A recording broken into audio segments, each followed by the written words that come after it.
Welcome to Jaunty Dame, where we learn to make music or die trying. 2 viewers sent in questions this week. The first is from Amy Bowman. Let's get right to it. Amy Bowman asked, in general, do you think it's worth purchasing a good book you can grow into? Short answer, maybe. Long answer, here's how I would decide. Do you love this book? Does it feel inspiring to you, like something you could really sink your teeth into and learn a lot from? Next, can you afford this book easily? Maybe you use pounds, euros, yen. I don't know your life, but do not break your bank for any book, especially if you think it's magically going to make you better. I've bought a lot of great books that did not turn me into a great musician because that is not how it works. Related thought. Do you have the time to read this book, process the information in it, and start putting those ideas into practice? You tell me, I'll listen.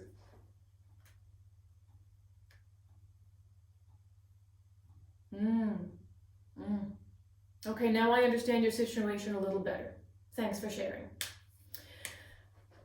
Other possibility. Maybe this book does not fit your needs.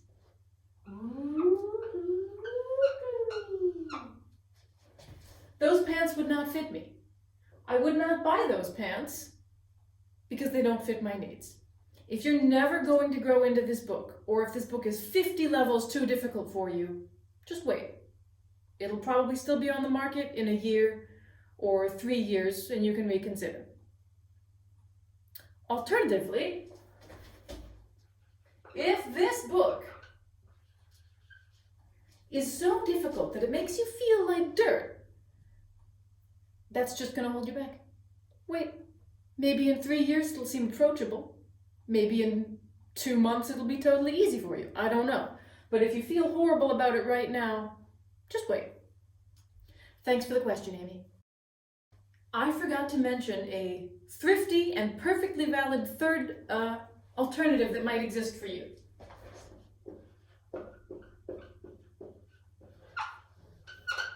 Can you borrow this book from a friend or from a library and then get a better feel for it? If you can borrow it, then do. And these ideas don't just apply to books. They could apply to other tools or maybe even to instruments. Can you borrow a guitar for a week or a month before you commit to buying one? Do you know someone who would let you play their flute for 10 minutes before you decide that you want to buy a flute? Maybe. Asher East sent in 2 questions which I'd like to answer separately. The first question is, what are a few things that have helped you keep up the practice over the years? The answer is, I haven't always kept up music practice. I got a degree in music education, and then I moved across the country, did a different job, moved back across the country, did a different job, moved across an ocean to do a different job, and often let music totally fall by the wayside. But every time I walk or run, every time I run away from it, I miss it, I feel its absence, and I am called back to trying. My goal with this Jaunty Dame project is to stop running away, to become someone who plays music regularly, because it's only when you play regularly that you can really improve. You know, if you're practicing once a week or twice a month, it's going to be hard to make any kind of progress. The same as if you went to the gym once a month. It's a little better than nothing, but you're not going to be Mr. Universe. Here's the second question from Asher East. She writes, what advice would you give to a person who wants to start or get back into music study today? Good. If you want to start making music for the first time, start by making sounds, make a plan later. If you're excited about learning to sing, learning to play the piano, learning to play drums, whatever it is, start drumming now. on the table, sing in the shower, get yourself comfortable doing the thing, and then start looking for instructions on how to do the thing better and start to make a big picture of what you want to learn.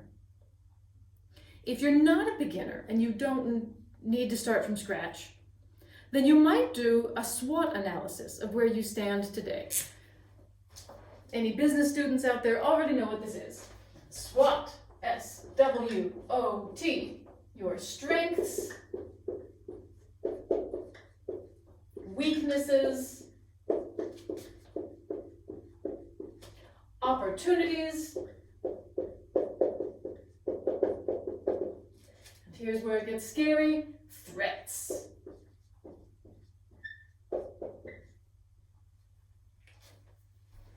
What are your musical strengths?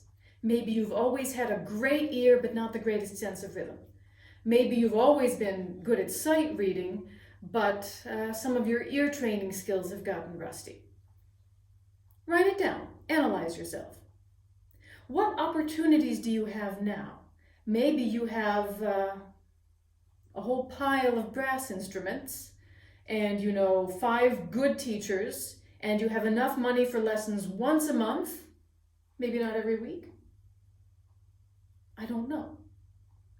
What are threats to learning music? Well, I can tell you that crushing depression is a real threat to just about everything. If you have very little free time, if you have 9 other children in the house, other children means that you're a child. Maybe you're an adult with 9 children, I don't know. You tell me. You don't have to reveal your entire life, but if you'd like to leave some strengths, weaknesses, opportunities, or threats in the comments below, I'd be curious to hear about other people's current situations. Where do you stand today? And what do you plan to do next? Here's one more piece of advice for people in both camps, people who are true beginners and people who are returning musicians of some degree. Start using social media to surround yourself with other musicians. I follow some interesting pianists on Instagram. I subscribe to a few interesting music blogs. I have some free or cheap music apps that I use for ear training. I don't know what else. I have a metronome that must not have been free. Anyway, you see my point. Help keep music top of mind, especially if you're someone who has been very actively running away from making music for 8,000 to 10,000 years. Change the channels around you. Surround yourself with good-natured people who want to help. Remember when I drew this face for the books you shouldn't buy? This applies to social media too. If watching bikini models who are also concert pianists makes you feel bad, you don't have to watch them. There are lots of other people you can watch. If it inspires you, good, run with that. But if it makes you think, oh, why should I even practice? Then save yourself the trouble and just follow somebody else. I'd like to say a special thank you to Amy Bowman and Asher East for writing in with those questions. I really appreciate it. And something tells me that you are both smoking hot babes. I just feel it in my bones.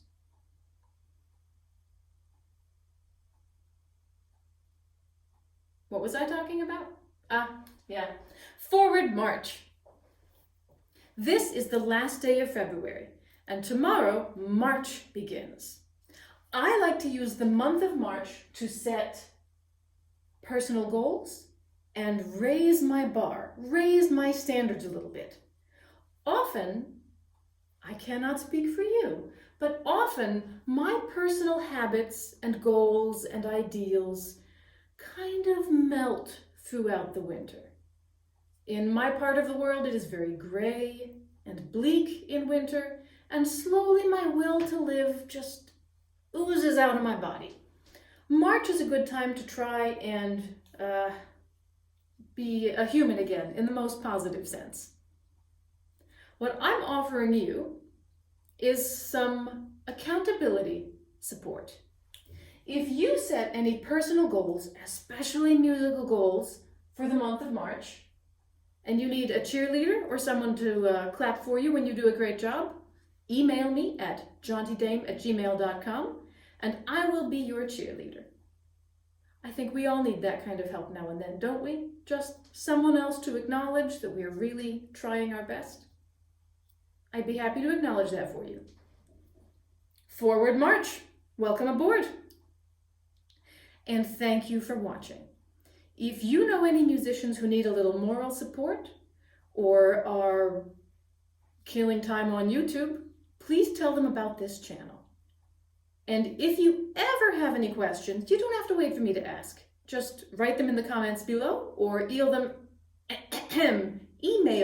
to jauntydame@gmail.com. Thank you. Especially Amy Bowman and Asher East. They're my new favorites. Everybody else has fallen to third place. Bye.